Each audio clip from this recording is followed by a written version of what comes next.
నమస్తే అండి. Amaravati reality hub స్వాగతం. మనం ఇప్పుడు క్వాంటమ్ వ్యాలీ అని బాగా అంటున్నాం. క్వాంటమ్ వ్యాలీ ఎక్కడ వస్తుంది, ఏంటి క్వాంటమ్ వ్యాలీ అని బాగా అనుకుంటున్నాం కదా. క్వాంటమ్ వ్యాలీ అనేది ఈ N13 రోడ్డుకి ఇటువైపు కృష్ణానది నుంచి ఇటువైపు వచ్చే కాడ ఇక్కడ క్వాంటమ్ వ్యాలీకి ఒక 50 ఎకరాలు కేటాయించారు గవర్నమెంట్.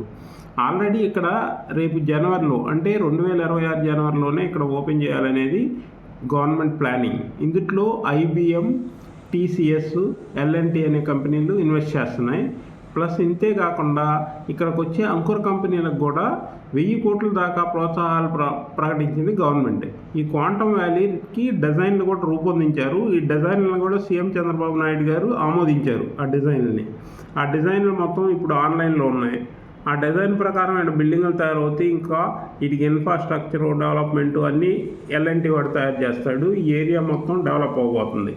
ఇది అతి త్వరలోనే ఓపెన్ అయిపోతుంది. ఇందులో IBM చాలా లేటెస్ట్ కంప్యూటర్లు 2026 జనవరి నాటికి ఇక్కడ పెట్టబోతున్నారు.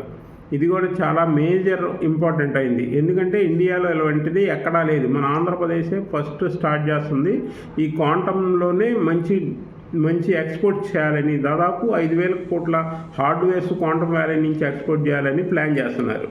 అందువల్ల ఇది ఫ్యూచర్లో మంచి డెవలప్ అవుతుంది ఈ ఏరియా. ఇలాంటి అమరావతి అప్డేట్స్, ఈ క్వాంటమ్ కంప్యూటింగ్ వల్ల రాష్ట్రంలో విప్లవాత్మకమైన మార్పులు రాబోతున్నాయి. వైద్యం, ఆరోగ్యం, బీమా, finance, artificial intelligence, machine learning, material science and chemistry, optimization and logistics, climate, energy ఇలాంటి రంగాల్లో దాదాపు 14 రంగాల్లో మంచి డెవలప్మెంట్ రాబోతుంది. దీనివల్ల ఈ రంగాలన్నీ అభివృద్ధి చెందుతాయి ఫ్యూచర్లో. దీనివల్ల రాష్ట్రంలో మంచి ఉపయోగం ఉంటాయి. తప్పకుండా ఇలాంటి విషయాలు చూస్తుండండి. మేము మరిన్ని విషయాలు మీకు అందిస్తుంటాం. Thank you. Like, share, subscribe.